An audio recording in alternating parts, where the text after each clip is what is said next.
My 20-year-old lover is pregnant. I like younger women, so I want a divorce. These words suddenly fell upon me. I knew that Todd had a lover, but I was shocked to learn that she was pregnant. And what does he mean by liking younger women? It's not funny at all. However, the next words Todd spoke shocked me even more. I'm also planning to move in with my lover soon. I'm sorry, but I need you to leave this house. I want a divorce, but I hope you'll continue working. I feel that we no longer need PR, but other employees still think it's necessary. Todd continued. At that moment, the door opened without a knock, and a young woman entered. Is it over, Todd? I instinctively knew that this woman was Todd's lover, an unforgivable person who deprived me of my happiness. But the next moment, I doubted my ears. She came here for a surprising reason. After hearing her reason, I began to devise a plan. My name is Daisy Miller, and I am 45 years old, born in spring. I was named Daisy despite its simple origin. I am very fond of this name. My parents have passed away, and as I grow older, my attachment to this name strengthens. Not many people compliment my name, but Todd has liked it since we first met. Daisy, like the name of a flower, it's cute. Your parents must have been wonderful, Todd said. I met Todd just after graduating from university. After failing at job hunting, I was working part-time at a convenience store while desperately searching for a full-time career. At that part-time job, I met Todd, who was in a similar situation. Being the same age and sharing similar circumstances, we quickly connected and began building a deep bond. Even as part-time workers, we held great hopes for the future and shared a common determination to succeed. I chose my university carelessly and spent years without a specific goal, but Todd's situation was entirely different. He confided in me. I planned to work at other companies to gain knowledge and experience after graduation. However, an unexpected development occurred, and now I am preparing to start my own business. During his university days, Todd primarily studied economics, but he also studied computer science, foreseeing that the future market would shift towards technology. He decided, I am determined to establish my own ID company. When Todd spoke about his ambitions, his expression was bright and full of life. His passion strongly influenced me, making me respect and love him even more. As we started dating, sharing our youth and common dreams, we quickly came to understand each other deeply. When I revealed my feelings to Todd, he warmly accepted them, and we became even closer. We officially became a couple, and the time we spent together, even while working part-time, became exceptionally enjoyable. Todd increased his part-time jobs and began working multiple jobs as he prepared to start his own business. His effort and dedication showed how much he was committed to realizing his dreams. Seeing him work almost without sleeping, I worried about his health and suggested we start a business together. This proposal offered me a chance to save money and simultaneously reduce Todd's excessive burden. Initially, Todd felt anxious about this new endeavor, but sensing my determination and serious attitude, he eventually opened up and accepted the proposal. I persuaded my parents, who constantly urged me to find a full-time job, and to reassure them, I continued working part-time while systematically saving for startup funds. Over the span of about 5 years, Todd also used his past savings, and working more hours than I did, we were able to achieve our fundraising goal sooner than expected. Daisy, thanks to you, all preparations are complete. It will start in a small room, but this finally realizes our company, he said. And with those words, he hugged me firmly. Although establishing the company and realizing our dream brought great joy, our part-time jobs continued as before. Finding new employment was more difficult than expected, and our cherished savings gradually depleted. As a result, stress increased and frequent arguments about continuing our work led to a tense atmosphere every day. Yet I continued my earnest efforts, promoting our business while working part-time and aggressively launching many advertisements online. This hard work finally bore fruit, catching the eye of a well-known company's CEO, and our business rapidly began to attract attention. Todd was tearful with joy at this opportunity, and as a result of working through the night, our project was a huge success, allowing us to earn an unprecedented amount of money. The moment we received this huge profit, filled with hope for the future, Todd proposed with a broad smile. "Now I can finally marry you, Daisy. Will you marry me?" I wholeheartedly accepted his proposal, and we got married, overflowing with happiness. Just as we started our new life, the workload increased, and we began to live busy days without much time to slowly savor our happiness. Despite the busyness, the company continued to grow steadily, moving from the small room we started into a high-rise building located in a prime area. Business was going smoothly, and the progress of our operations was rapid. However, as the company grew, so did the media attention, and we began to normalize daily TV and magazine interviews, which started to influence our lives. Life changes are unpredictable, and we who once worked part-time at a convenience store had now achieved great success and became figures of public interest. Sometimes we felt like letting loose and relaxing, but the livelihoods of many employees depended on us, so our sense of responsibility was significant. Our company's growth was not solely due to our efforts, but was supported by the support and efforts of many people. As long as we remember this, there should be no problems. However, the situation gradually began to change. Todd's late-night social activities increased, and our life rhythms began to diverge. His spending became increasingly extravagant, often spending tens of thousands in one night, and I could not help but feel concerned about this lifestyle. "Todd, even though we have enough money, isn't this lifestyle problematic in the long run?" I asked him quietly one day when our conversations had decreased. However, Todd's reaction was unexpected. "It's my money that I earned, so I don't see why I should be criticized for how I spend it. I need social settings too," he retorted. Day by day, his alcohol consumption increased, and this change also affected his personality. Once filled with dreams and charm, his words no longer held the same allure. He seemed to believe he was running the company we started together all by himself. Despite my significant contributions to the company, it seemed like he was not seeing my efforts. Although I don't possess technical skills, I have consistently handled public relations since the company's inception and contributed to its growth. However, now that our company has become well known, Todd thinks we no longer need advertising activities. The days when we both worked part-time at a convenience store during financially unstable times now seemed nostalgic. Those times were more enjoyable, and Todd seemed much brighter than now.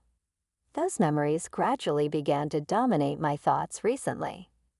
With the changes, Todd's behavior had been noticeably influenced by another woman, as he rarely came home anymore. I could not directly ask him about this, but I strongly felt her involvement. He almost ignored me now, while the frequency of him coming home with luxury items for women had visibly increased. Todd might have thought he was hiding the fact, but just seeing the branded bags he brought home made it pretty obvious. When I first saw this, I was excited, hoping it was a surprise gift for me. But unfortunately, such moments of surprise never came. That was when I painfully realized the luxury brand items being purchased were clearly for someone else. The humiliation and shock were indescribable, and for me, it was an unprecedented sadness. Yet I still loved Todd and wholeheartedly believed that the days when we could laugh together again would return. However, I quickly realized that the likelihood of such days returning was almost nil. Despite this difficult situation, I remained loyal to my duties and fulfilled my responsibilities as the public relations manager. No matter what Todd did or said, the consequences of neglecting this job were clear. While my relationship with Todd did not improve, my colleagues within the company continued to show respect towards me. Furthermore, employees aware of Todd's unfaithful behavior understood the situation and even showed sympathy. In essence, Todd's actions were blatantly indicating his involvement with another woman, and the frequency of these incidents was only increasing. In such circumstances, I strongly felt that parting with him was inevitable. Whether I could decide to make that decision on my own was still unclear, but I was preparing myself mentally. If Todd thought I would silently overlook his affairs with other women, he was clearly mistaken. Although I could not grasp his true intentions, I could no longer endure this humiliating situation. After that, Todd never returned to the room we had shared. Our time together had already been decreasing, and it was unlikely that Todd would ever set foot in this room again. While I was away, his belongings were gradually moved out, and soon all traces of his presence had vanished from the room. I had been suggested to change the name on the lease, but I had absolutely no intention of agreeing to such procedures. For the time being, I continued to commute to the company out of necessity until I found a new place to live. Employees did not openly say anything, but they were aware of the rumors about Todd and his new partner. I know they might sympathize with me, but instead of despairing over my current situation, I spent my days thinking about how to handle it. Caught up in such negative thoughts, my spirits had gradually sunk.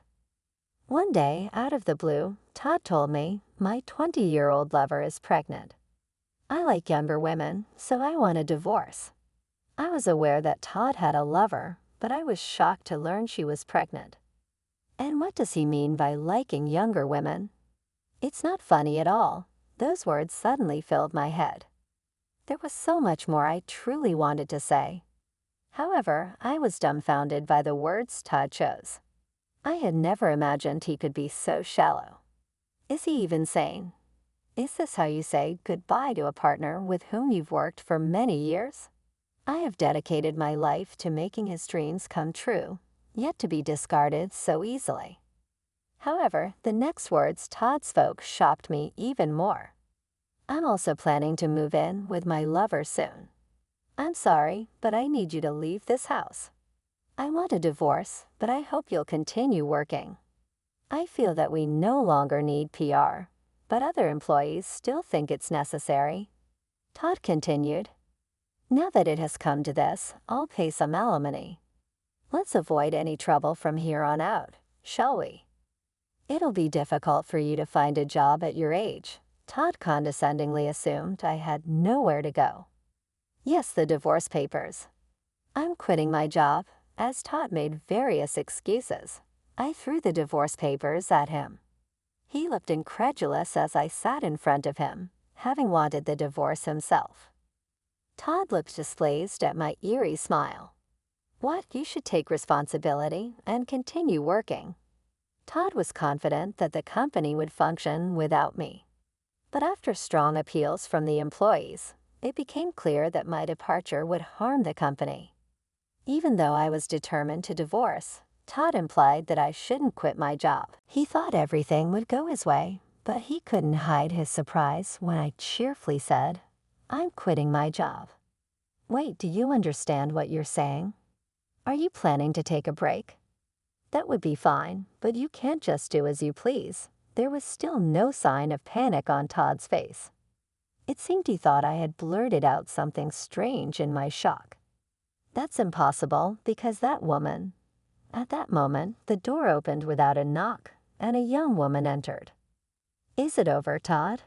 Her blonde hair was curled, and her youthful face was buried in thick makeup. She was wearing a revealing outfit, glanced at me, and then walked towards Todd. Ah, Claire, your timing is perfect. We've just finished talking, Todd said to the woman he called Claire, who was his pregnant lover. Bringing a lover into the workplace was outrageous. But Todd was beyond caring about decency. I'm worried, so Claire will stay here for a while. I want you to sign the divorce papers soon, but I hope you'll continue working, Todd stated coldly without ever looking me in the eye. I was stunned with anger and couldn't move for a while. Before I realized it, the two of them were making out as if I didn't exist. I quietly left the room and walked out of the company. I didn't want to stay there any longer that day. One day while I was at work, an unexpected person approached me. "Excuse me, may I have a moment?" It was Claire. I felt an urge to attack her, but desperately restrained myself. "May I have a moment?" How could that be okay? I wasn't ready for anything yet. How could she, the woman who ruined my life, approach me so casually? Her gaze held my anger and hatred as she began to speak. I had no idea that this conversation would change our fate. During her sudden visit, she continued talking while gauging my reaction, clearly frightened by the anger in my eyes. She said timidly, "Isn't it strange how I can appear before you so boldly?" Claire looked different from when I had last seen her. Wearing modest makeup suitable for a company, her attire was subdued, highlighting her youthfulness. The woman who wreaked havoc on my life was standing before me. The moment I realized she had addressed me, I was filled with anger and hatred. However, as I continued to talk with her, my anger gradually subsided. Strangely, as I calmed down, I found myself not feeling strong hostility towards the woman in front of me. Why was that? Was it a woman's intuition? Noticing the change in my feelings, Claire looked me straight in the eyes and began to speak. "Do you really want to continue working here, in this company, with a husband who betrayed you and his lover?" I see, unlike when we first met, there was a sincere look of apology in Claire's eyes now. It was earnest enough to cool my anger. Claire continued, "It may be wrong to say this, but I love Todd. The fact that twins are here in my belly is something that can't be changed. So this is all I can do with that." Claire took a bank book and a cash card out of her bag when Todd impregnated me before marriage. My parents were furious with him. To take responsibility, Todd gave me almost all the money he had. Well, he deposited it in my name.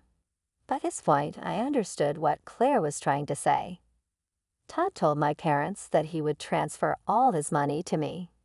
He thought he could manipulate me because I'm not smart. But I understand that much. Saying this, Claire took out her smartphone and began to operate it. "I would never do anything to betray your daughter. As proof, I will transfer all the assets I have to your daughter." From Claire's smartphone, Todd's voice could be clearly heard. In other words, there was evidence that Todd had transferred all his assets to Claire. I think it's not good for both of us to stay in this company. I know how rude I am being by saying this, but this is the only apology I can offer. While saying this, Claire handed me the bank book and cash card with her name on it. When I faced Todd again, I had to explain everything to him from scratch. Yes, she asked me to take the money and leave the company. She did it because she loves you and wanted to avoid working with your ex-wife. As I spoke, a look of panic began to appear on Todd's face. The sheer absurdity of the situation made it hard for me to suppress my laughter. "You're not saying that's the money I gave to Claire, are you?" Indeed, it was. Todd never intended to genuinely transfer his assets to CLA. It was just temporarily deposited to deceive CLA's parents, believing he could talk his way out of it if questioned. However, things didn't go as he planned. I explained that I had heard Todd's recorded statement on CLA's smartphone, emphasizing that we were not at fault. "The money you gave to CLA, she can use it however she wants, right?" So I accepted it as alimony. Before I could finish, Todd frantically pulled out his smartphone and tried to contact Claire, but it was too late. After I received the money from Claire, a more significant fact came to light. Unaware of this, Todd was about to be greatly shocked by talking to CLA. Claire didn't answer the phone, but after a while, she appeared in front of us. She was neither angry nor sad, and her expression was unreadable. "Claire, what is this all about?" Unaware of Claire's change in demeanor, Todd yelled, his face turning red. Even as Todd shouted and spat, Claire remained unfazed and threw several photos on the table. "Can you explain this?" Todd's complexion turned pale as he looked at the scattered photos. In each photo, Todd was there, but the women varied. Naturally, these weren't just innocent pictures of Todd and unfamiliar women. In every photo, Todd was intimately arm in arm or embracing each woman. After meeting Claire, I was called again because there was another matter to discuss. It was about Todd's infidelities. Despite having a wife, he had Claire as a lover, and it was discovered that he had several other affairs as well. "I took Todd away from you, but now I've experienced the same thing. It's karma, isn't it? But now I finally see reality. I did love Todd, but I understand what my future holds," Claire said gently, caressing her swollen belly as she looked down.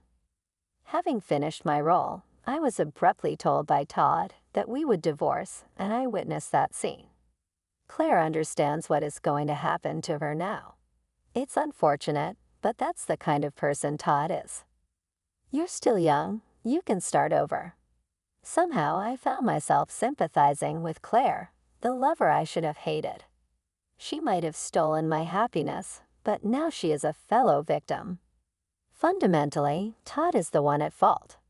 He irresponsibly impregnated CLA and behaved as it suited him. Claire and I formed an unusual bond and vowed revenge against our common enemy. Todd, that's why. I knew Claire would come here today. Did you think I wouldn't notice? I wonder what's so good about a scum like you. With all this evidence presented, Todd had no room to argue. There was only one thing Todd could do. Don't mess with me. How dare you do something so underhanded? It's defamation.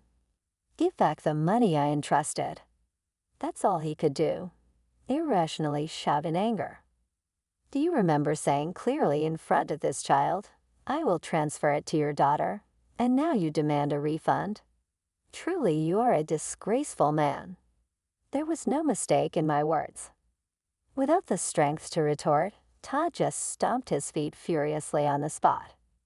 If the CEO is this incompetent, I can see where this company is headed. That's why I'm resigning. Todd understood what it would mean for me to leave the company and didn't want to anger me further.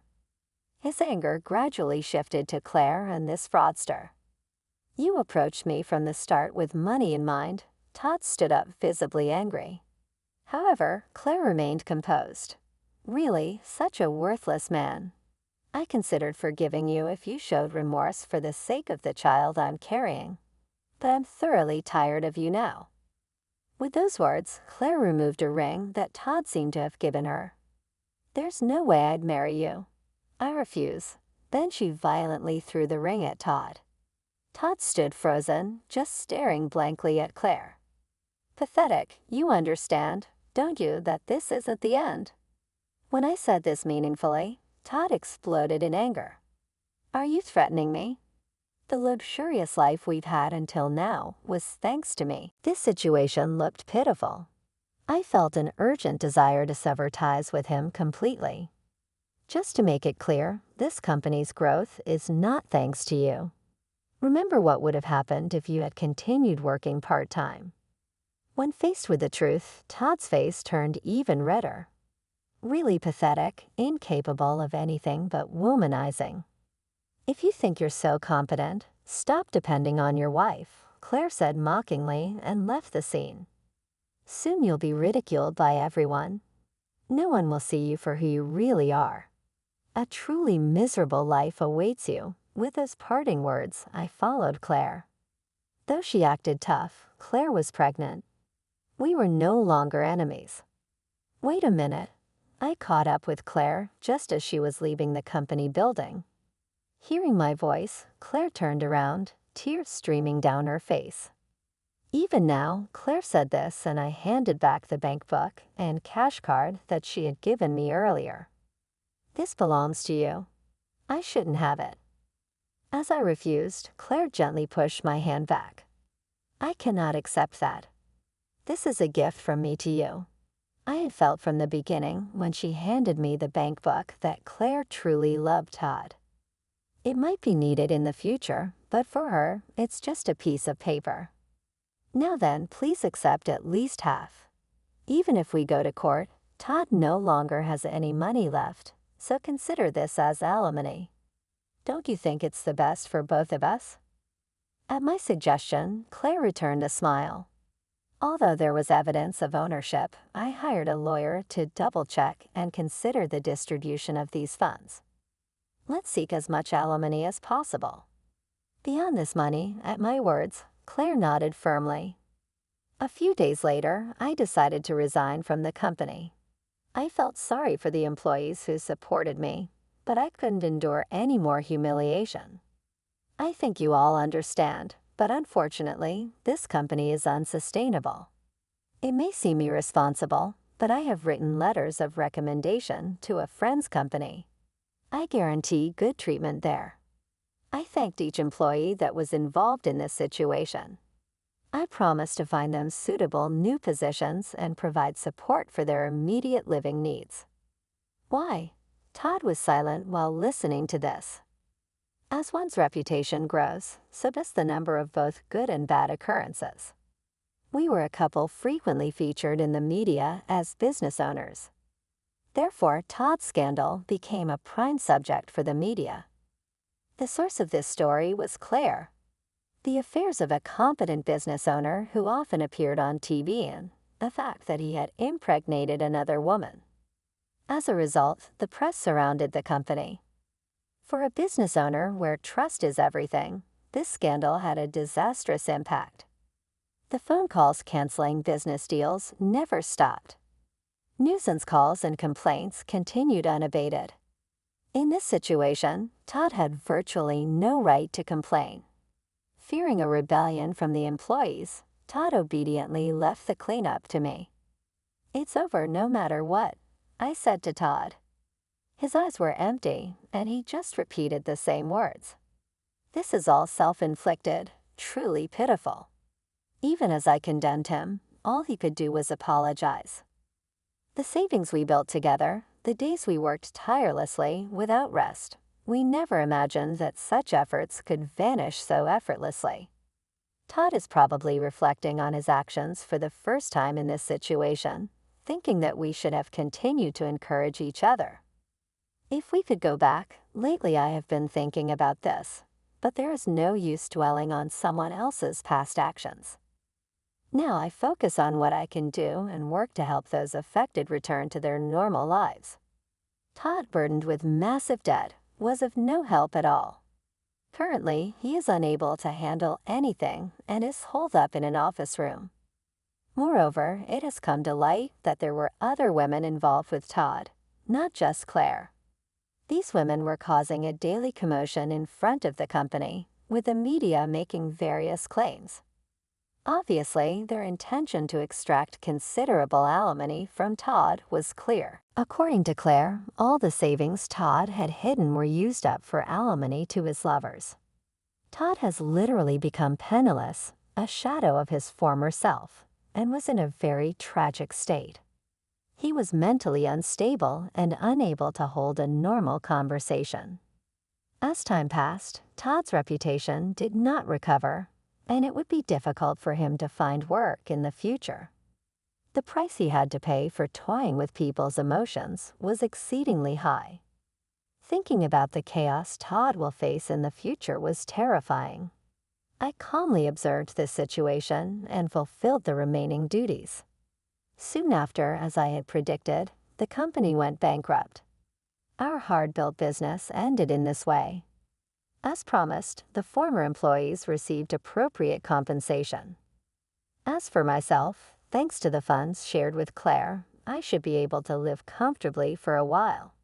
I can't just relax though, as I have a job offer from an acquaintance's company that will allow me to utilize my experience, which I plan to accept.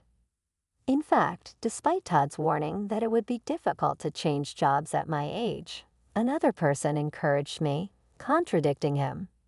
Age is not an issue. It's pointless to worry about his words. Later, during a meeting with a lawyer, Claire cheerfully said this. By then, there were no grudges or grievances between us. We had both had our lives disrupted by the same person, which led us to understand and comfort each other. I hesitated with my question about what she planned to do with the baby, but out of concern and care for her, I ended up asking. I will raise the child alone, she quietly answered. I had anticipated her decision, but hearing it directly from her stirred deep emotions in me.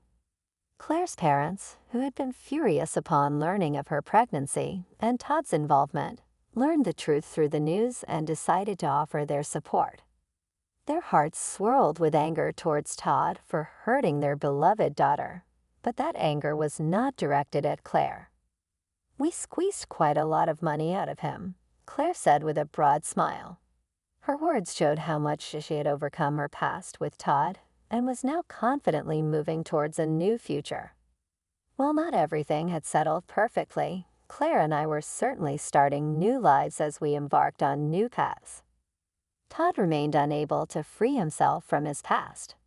I might have been in the same situation as Todd once was, but I managed to take a step forward with courage. Thinking about that is frightening, but I've resolved to live humbly and not forget gratitude. By doing so, a wonderful future surely awaits us, and surely happiness will come to Claire and the child she carries.